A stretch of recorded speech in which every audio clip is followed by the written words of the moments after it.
Est-ce que vous vous êtes toujours déjà demandé ce qu'était la Rolls-Royce des souris? Aujourd'hui, on va la voir tous ensemble avec la Basilisk V3 Pro 35K. Je vais vous présenter en détail la souris, le packaging et après on verra un test de l'application, voir si c'est de la qualité ou si je me suis fait totalement arnaquer.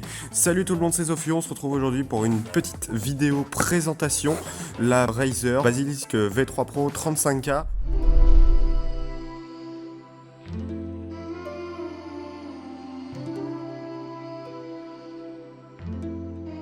Pour moi, c'est la Rolls-Royce des souris et on va le voir ensemble. Alors déjà, on va commencer simplement par la présentation du packaging.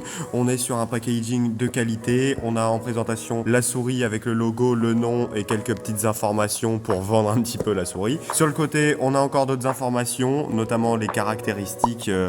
Donc ils nous disent forcément ce qu'il y a dans la boîte, c'est un peu normal, je trouve. On a les modes de connexion et on a encore d'autres petites informations sur la souris, sur ses performances, ce qu'elle peut nous proposer. Derrière, encore pareil, des informations avec notamment un petit appareil qu'on peut rajouter en dessous de la souris. Ici, comme vous voyez, c'est une borne de recharge en fait pour pouvoir la recharger en induction.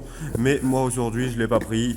J'avais pas envie de dépenser plus d'argent que je ne l'ai déjà dépensé. On verra son prix à la fin de la vidéo. Déjà, on voit que l'aspect packaging est réussi puisqu'on a de la bonne qualité. On voit que la lanière est faite dans une matière qui inspire la qualité. Packaging assez sobre aux couleurs de Razer, noir et vert. C'est ok.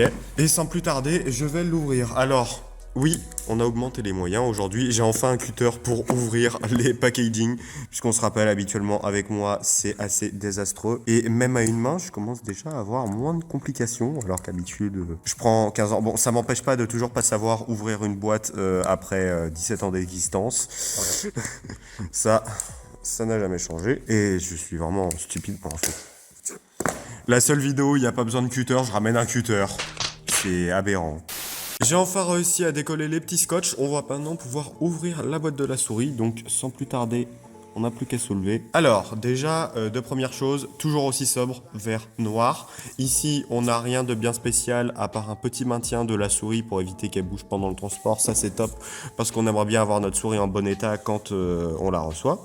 Et donc, j'ai reçu la petite souris ici, la Basilisk V3 Pro. Donc, bien unboxée. Une souris qui est très belle en apparence, c'est très sobre. Alors cette souris, elle existe en plusieurs coloris, donc noir, blanc, et elle existe même en vert transparent. Je vais vous mettre la petite photo ici d'ailleurs. Donc souris vraiment de haute qualité. On voit sur cette souris, on retrouve au niveau de la molette du cliquable sur chaque côté, comme nous l'indiquent les flèches. Deux boutons ici qui nous permettent de soit personnaliser le DPI pour celui-ci, ou alors de pouvoir switcher entre le mode cranté et le mode lisse de la molette. On a aussi plusieurs boutons ici personnalisables. Encore une fois, ils sont tous personnalisables. Par exemple, celui-ci peut servir d'embrayage de sensibilité, donc pour réduire temporairement le DPI tant qu'on appuie dessus. Ça permet dans les jeux compétitifs ou même dans d'autres de pouvoir moduler le capteur. Et pareil, ici on a deux autres touches personnalisables. En dessous, on y retrouve une petite touche pour modifier son profil. Et ici, on a un petit switch donc qui permet de switcher en mode Bluetooth, off ou alors avec le petit dongle qu'on va voir juste ici. Donc je retire le petit emballage. Petit emballage qui se retire parfaitement et qui est bien collant, ça c'est cool. Et donc on retrouve ici le petit pad qu'on peut tourner et qui va nous permettre d'ouvrir la souris dans lequel on pourra ranger le dongle dans ce petit compartiment.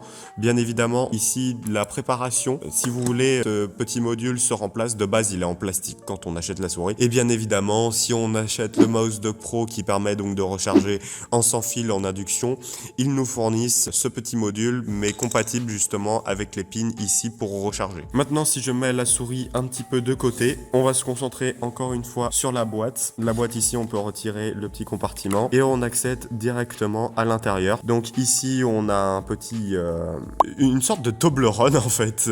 Alors, je sais que ça sert pour le capteur à 8000 Hz, mais je vais vous avouer que je ne connais pas spécialement la fonction. Tout ce que je sais, c'est que ici, on a le petit dongle USB en 2,4 GHz qui nous permettent de connecter la souris sur un ordinateur ou sur toute autre source USB. Et ici, en deuxième, on a du coup l'emplacement de la notice avec un câble câble USB qui nous est fourni. Un câble tressé s'il vous plaît, qui fait USB-A vers USB-C. Et on a bien évidemment la notice, comme vous pouvez le voir ici, qui nous informe un peu plus sur la souris. Bon, à vrai dire, qui lit une notice, je sais pas trop. Mais en tout cas, on a tout ce qu'il nous faut pour pouvoir se servir de la souris. Et ici, après, on a juste, bien évidemment, deux petits maintiens de chaque côté. Et c'est tout. Donc voilà, au total, ce que nous propose la boîte, le petit dongle USB avec l'autre dongle qui nous permet de faire du 8000 Hz, qui se connecte avec ce câble. Bien évidemment, on a la notice avec une petite boîte. Et on a la souris. Bon, c'est bien, maintenant, on a vu ce qu'était la souris, sa boîte et tout. On va peut-être procéder à un petit allumage. Normalement, la souris est censée être un minimum chargée. Donc on appuie ici sur le petit bouton et on switch et on passe directement en RGB. Donc comme vous voyez, il y a des chromas sur les côtés. Franchement, c'est super stylé. La molette s'éclaire et on a aussi le logo Razer qui s'éclaire. Ça nous donne un ensemble de qualité. Je vous laisse écouter le clic d'ailleurs.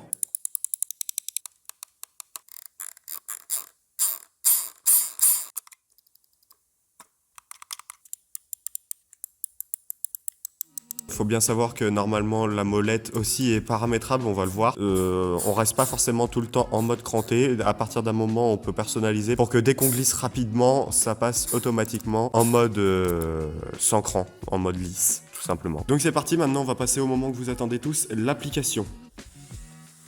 On se retrouve directement dans l'application Razer Synapse. Je vais vous présenter les deux applications. Donc, comme vous voyez ici, Synapse 4 et l'application Chroma qui va nous permettre de régler le RGB. Pour Synapse, on se retrouve sur une interface assez moderne. Petit panneau de raccourci juste en haut et la liste d'appareils qu'on possède. Moi, en l'occurrence, pour l'instant, je ne possède que la Razer Basis V3 Pro 35K, ce qui est déjà pas mal. On peut directement configurer la souris en cliquant sur cette dernière. On atterrit sur un panneau de personnalisation. Donc, on peut personnaliser les touches de la souris. Donc, switch entre standard et hypershift qui change la programmation des touches. Mais on peut aussi, comme je vous en ai parlé précédemment, régler la molette entre le mode tactile, donc le mode cranté, ou le mode libre qui va être plus lisse.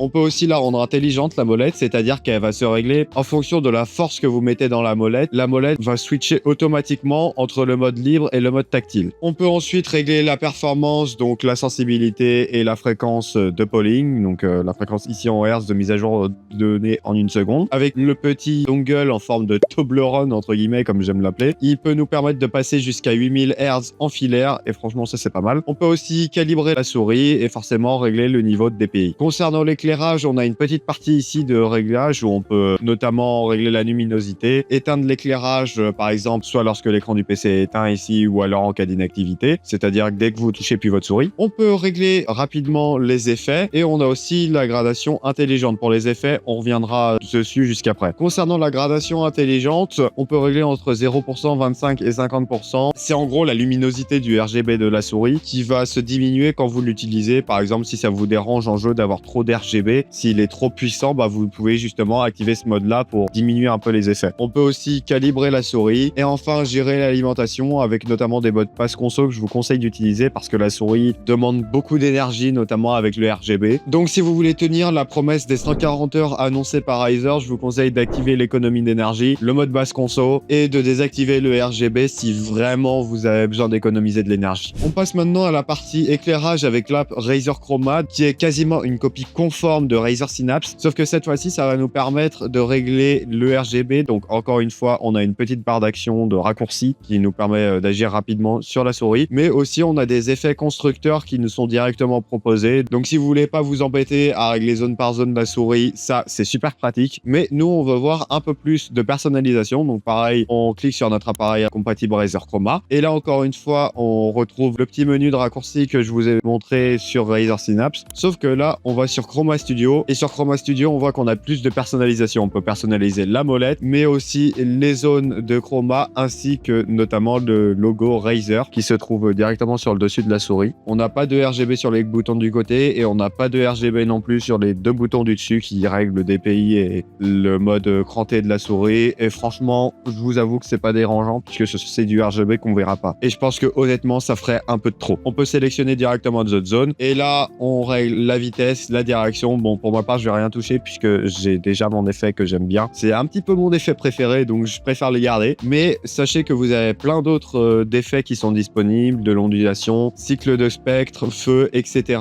Vous avez même de la réaction avec l'audio que vous écoutez sur le PC vu qu'elle est connectée en Bluetooth. Donc ça, c'est franchement top. Si vous voulez avoir plus d'informations en rapport avec le chroma, c'est compatible avec Hue. Donc si vous avez un Hue Bridge à la maison, c'est juste un petit module à installer. Donc là, vous voyez, je peux le supprimer en un clic, même 2 clics précisément, et l'installer en un clic. Ça se fait super rapidement et vous pouvez le connecter directement avec un Hue Bridge et avoir des effets, par exemple, si vous avez une salle de jeu avec beaucoup d'éléments RGB derrière. Après vous avoir présenté le logiciel, on va pas s'éterniser sur l'application. Vous avez les informations les plus importantes. Maintenant, on va retourner au chalet et je vais vous donner mon verdict sur cette souris. Est-ce que c'est une bonne souris? Son prix, c'est parti. Super, c'est cool, l'application, tout ça, mais au total, qu'est-ce que ça nous vaut cette petite souris? Eh bien, je vais vous le dire, au total, avec taxe, on arrive à 180 € la souris. Oui, ça pique, sachant que la souris de base vaut 150 €, mais avec la DVA, forcément, on passe à 180. Cette souris, je vais vous le dire, si vous êtes vraiment un gamer assidu, cette souris est faite pour vous. Si vous cherchez vraiment la polyvalence sur une souris, cette souris, elle est faite pour vous, je vous le dis. Parce que c'est une souris vraiment complète qui apporte beaucoup de fonctions, qui est très performante avec son capteur 35K. On le voit sur les jeux compétitifs, sur même tout type de jeu. La souris est super réactive. Pour comparer avec mon ancienne souris qui est ici, ça fait un gros gap. Oui, parce que je vous ai vraiment donné la pire souris du monde. Enfin, en vrai, peut-être pas forcément. C'est plus une souris de bureautique pour le coup. On est sur une MX Master 3 classique de chez Logitech.